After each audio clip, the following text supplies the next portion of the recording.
Semaine 3, jour 1. Bonjour et bienvenue à Dieu au quotidien, notre série d'études méditatives sur la lettre de Paul aux Philippiens avec le pasteur Tom Holliday. C'est le premier jour de notre étude du chapitre 3 et nous examinerons ensemble aujourd'hui les versets 1 à 6. C'est un passage qui va droit au cœur sur la façon dont nos vies peuvent être remplies de joie. Pendant sa jeunesse, Paul était un homme puissant, énergique et prospère. Pourtant, il était complètement dépourvu de joie. Mais nous apprenons ici comment sa vie a été bouleversée, comment il a commencé à vivre dans la joie. En parcourant sa lettre, nous avons découvert que les domaines de notre vie où nous vivons sans joie sont les mêmes que ceux où nous pouvons la trouver, selon la façon dont nous réagissons, selon notre foi. Au chapitre 1, nous avons parlé des gens et des problèmes.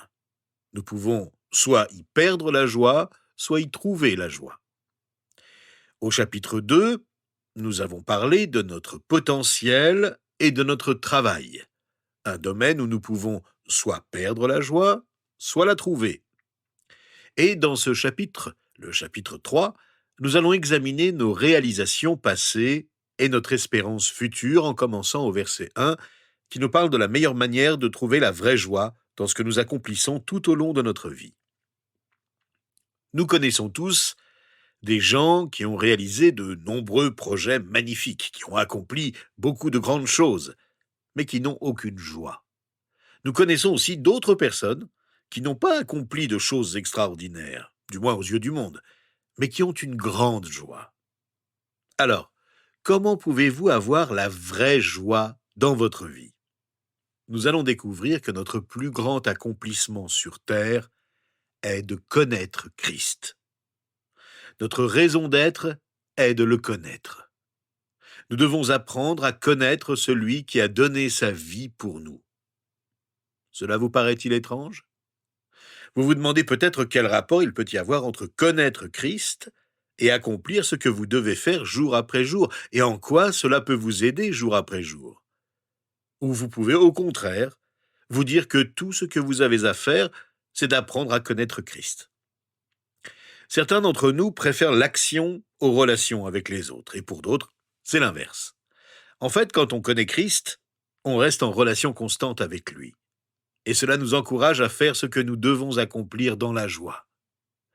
Nous allons voir comment en examinant le 3e chapitre de la lettre aux Philippiens. Paul commence ce chapitre en nous demandant d'être joyeux, mais en nous donnant en même temps un avertissement immédiat. Faites attention aux chiens. Lisons ensemble les versets 1 à 3 où Paul dit « Maintenant donc, mes frères et sœurs, réjouissez-vous dans le Seigneur. Je n'hésite pas à vous écrire les mêmes choses et cela contribue à votre sécurité. Faites attention aux chiens. Faites attention aux mauvais ouvriers. Faites attention aux faux circoncis. En effet, les vrais circoncis, c'est nous qui rendons notre culte à Dieu par l'Esprit de Dieu, qui plaçons notre fierté en Jésus-Christ et qui ne mettons pas notre confiance dans notre condition. Qui sont ces chiens, ces mauvais ouvriers, ces faux circoncis dont Paul parle ici ?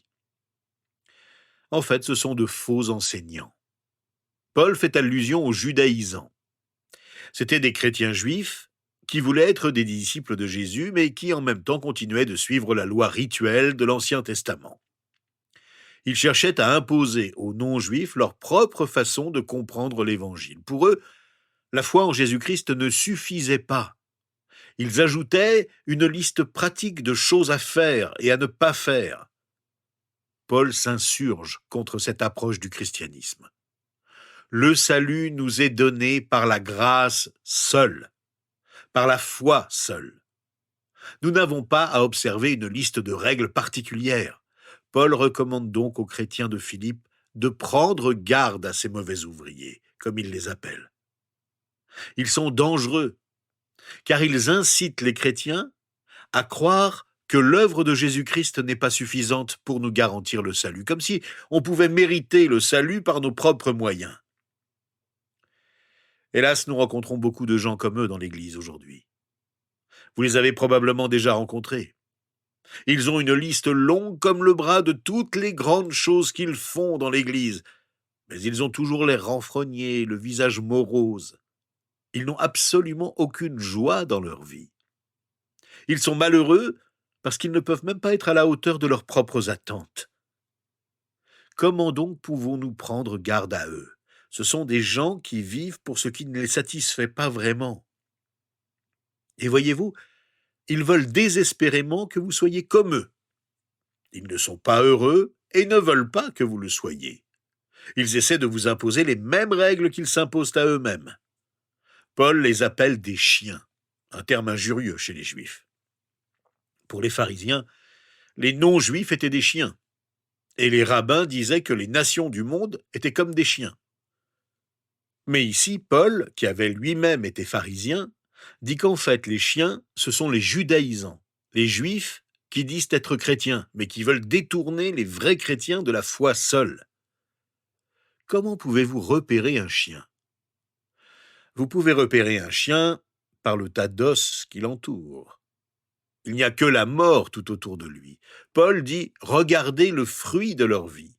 Regardez ce qu'ils font. » Cela vous en dira long sur ce que sont ces gens. Leur principal problème est qu'ils avaient une approche du salut centrée sur l'homme. Ils étaient, comme le dit Paul, des hommes qui font le mal. Ils ne suivaient même pas leurs propres règles. L'apôtre les qualifie de mutilateurs de la chair. Or, ce dont il parle ici en particulier, c'est de la circoncision. Il s'agissait de croyants juifs qui essayaient de faire circoncire physiquement les non-juifs convertis. Paul compare la circoncision qu'il voulait imposer à une mutilation. Il se sert d'un jeu de mots habile en grec pour exprimer sa pensée. Le mot grec pour circoncision est pérétamnion. Mais au lieu d'utiliser ce mot, il se sert d'un autre qui lui ressemble beaucoup, katatamnion, qui veut dire mutiler. Voyez donc ce qu'ils sont réellement, dit Paul aux Philippiens, et méfiez-vous d'eux. En fait, voyez plutôt ce que vous êtes. La vraie circoncision, c'est vous. Souvenons-nous que Paul s'adresse aux Philippiens, c'est-à-dire des non-juifs convertis. Il leur dit que ce sont eux les véritables disciples de Dieu. Ils sont la vraie circoncision. Il ne s'agit pas bien sûr d'une circoncision physique, mais d'une circoncision spirituelle. Dans sa lettre aux Colossiens, au chapitre 2, verset 11, Paul l'explique clairement lorsqu'il dit « C'est en lui aussi que vous avez été circoncis d'une circoncision qui n'est pas faite par la main de l'homme, mais de la circoncision de Christ, qui consiste à vous dépouiller du corps de votre nature pécheresse. » Voilà ce qu'est la vraie circoncision. Les chrétiens adorent par l'esprit. C'est Christ qu'ils glorifient. Et ils ne mettent pas du tout leur confiance dans la chair. Paul déclare catégoriquement que notre confiance est en Christ et en lui seul. Les faux enseignants se croient spirituellement supérieurs aux non-juifs incirconcis. Ils ne comprennent pas que l'œuvre de Christ est suffisante pour nous sauver. Et ils veulent rabaisser les autres à leur niveau. Prenons donc garde à ceux qui ajoutent des règles, qui semblent pieuses, mais qui sont trompeuses. Regardons à Christ et à lui seul. Nous devons également, au fur et à mesure que nous continuons à lire ce passage, prendre garde à nous-mêmes. Paul dit ceci au début du verset 4. « Pourtant, moi-même, je pourrais mettre ma confiance dans ma condition. Si quelqu'un croit pouvoir se confier dans sa condition, je le peux plus encore. » Paul savait de quoi il parlait ici. Il avait vécu l'expérience bouleversante de voir toutes les choses dans lesquelles il avait placé sa confiance être des erreurs. En fait, il dresse ici une liste de 7 façons spécifiques de s'égarer dans une fausse confiance. Ce sont des choses qui créent un faux sentiment d'accomplissement qui nous empêche de ressentir de la joie, en particulier un faux sentiment d'accomplissement spirituel. Ce sont 7 façons par lesquelles nous pouvons nous convaincre que nous pouvons nous faire confiance à nous-mêmes sans Dieu. Paul passe rapidement en revue cette liste et dit « J'ai été circoncis le 8e jour ». C'est du ritualisme. Il veut dire par là qu'il a accompli tous les rituels cérémoniels de la foi juive. Mais il n'est même pas responsable de sa circoncision, il n'y est pour rien. Il n'a rien accompli lui-même. Le rituel ne l'a pas amené là où il voulait être. Ce n'était pas suffisant. Paul parle de nationalisme. Il dit « Je suis issu du peuple d'Israël ». L'histoire d'Israël, telle que nous la lisons dans l'Ancien Testament, était l'histoire de sa famille. Mais son origine n'était pas suffisante pour qu'il vive dans la joie. Paul poursuit et dit « J'étais de la tribu de Benjamin ». Benjamin était l'un des 12 fils de Jacob qui sont devenus les 12 tribus. Et c'est de la tribu de Benjamin dont Paul faisait partie. Paul est le seul fils de Jacob qui est né dans la terre promise, à Bethléem, en Juda. Le roi Saül fut le premier roi d'Israël. Paul était issu de cette tribu, celle qui défilait en premier lors des défilés militaires. Mais cet héritage n'était pas suffisant pour lui donner la joie. Paul ajoute « J'étais hébreu, né d'hébreu ». Paul était plongé dès sa naissance dans la religion. Sa lignée était purement religieuse. Tout en lui respirait la religion. C'était un religionniste, quelqu'un dominé par les idées de sa religion.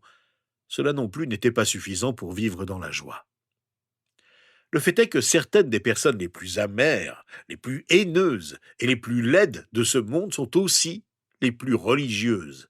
Et honnêtement, pas seulement sous le nom de bouddhistes, musulmans ou hindous, mais cela peut être tout aussi vrai des méthodistes, des catholiques ou des baptistes, pour ne citer qu'eux. Paul ajoute un autre titre à sa liste. « J'étais pharisien », dit-il. C'est de l'exclusivisme.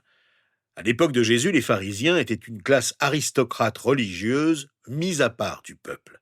Ils vivaient séparés des autres. Mais cela non plus n'était pas suffisant pour vivre dans la joie. Paul parle ensuite d'activisme. Il a persécuté les églises. Vous vous souvenez peut-être qu'en tant que pharisien, Paul a persécuté l'église primitive. C'était un homme enthousiaste, il était sincèrement enthousiaste. Il ne persécutait pas les églises comme d'autres pharisiens parce qu'il se préoccupait de sa position. Il croyait vraiment que les chrétiens avaient tort de suivre Jésus, et il leur en voulait. Sa vie avant de se convertir nous rappelle qu'on ne peut pas faire confiance à la sincérité et à l'enthousiasme humain. Nous pouvons être, je peux être, vous pouvez être sincèrement enthousiaste dans l'erreur. Enfin, Paul déclare, par rapport à la justice de la loi, j'étais irréprochable. À l'époque de Paul, les pharisiens avaient ajouté 613 lois à celles de l'Ancien Testament. Pour être parfait, il fallait les respecter. Il s'agissait de petites règles strictes dont certaines paraissent ridicules, comme celle qui interdisait de gratter une puce le jour du Shabbat, parce que cela était considéré comme un travail. Paul les a toutes observées. Il a respecté toutes les règles que sa société avait conçues. Il a mis sa confiance dans le respect de ces règles. Pourtant, il a découvert que ce n'était pas suffisant. Le légalisme ne procure pas la joie. On imagine à quel point Paul a eu du mal à l'admettre. Seule l'intervention de Dieu sur le chemin de Damas a pu le convaincre de renoncer à ce qu'il considérait comme son héritage spirituel. Ce que nous accomplissons par nous-mêmes ne nous apporte jamais de joie véritable. Nos accomplissements ne peuvent pas produire la joie, ils ne peuvent pas produire la foi, ils ne peuvent pas construire une relation avec Dieu. Or, la joie produit de grandes réalisations. C'est la joie du Seigneur qui est notre force. C'est elle, avec la foi, qui doit venir en premier. Avez-vous de la joie dans votre vie? Est-ce que vos accomplissements vous ont procuré de la joie? Prions un instant ensemble pour terminer notre étude. Seigneur, aujourd'hui, alors que nous sondons nos cœurs, nous ne voulons rien qui s'interpose entre nous et toi. Nous voulons seulement nous tourner vers toi et vers l'œuvre de Jésus-Christ dans nos vies pour recevoir de toi la vraie joie que tu as promis de nous donner. Nous te sommes si reconnaissants pour le don du salut et pour ta grâce. Aide-nous à toujours être conscients que c'est ta bonté, c'est ta grâce qui nous a réconciliés avec toi. C'est toi la source de notre joie et toi seul. Permets que nous ne soyons pas tentés de regarder ailleurs, d'être attirés par les faux enseignements et les promesses de menteurs qui veulent nous éloigner de toi. Nous prions cela au nom de Jésus. Amen. Rejoignez-nous demain. Nous étudierons ensemble les versets 7 à 9 du chapitre 3 de la lettre de Paul aux Philippiens.